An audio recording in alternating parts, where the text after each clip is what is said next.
But I don't think we've ever seen a more glaring example of a violation of the rule of law and the failure to enforce the law that is what is happening on the southern borders of the United States.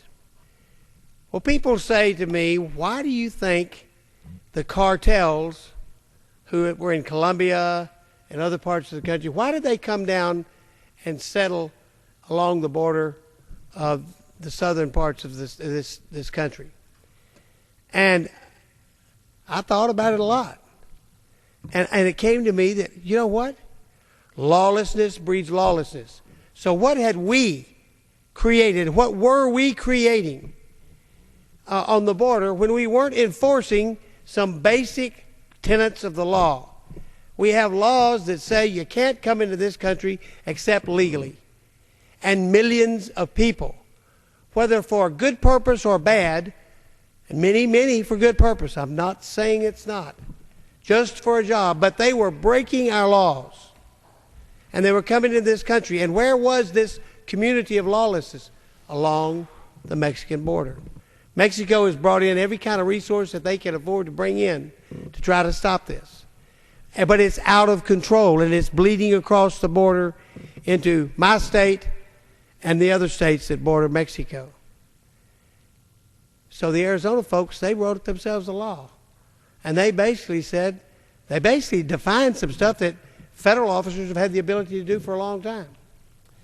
And they talked about the fact that if Washington's not going to do something, we're going to do something to try to find out who these people are that are coming across our border illegally. Over the past year, we have brought in legally, through the legal process into this country, over 1 million immigrants. That number equals more immigration than all the rest of the world combined. So these people that are criticizing the United States and our citizens who are acting like that we should look to some others as example, there are no other great examples of people who welcome immigrants but the United States. We've got to start realizing that our job as members of this Congress, this whole body, we take an oath to preserve, protect, and defend the Constitution. And in that Constitution, it tells us one of our responsibilities is to defend our nation against all enemies. These are enemies of our country. If you don't believe it, I will be glad to take you down to places in Texas where the abuse of the drugs that are killing our children are clear to be seen on the streets.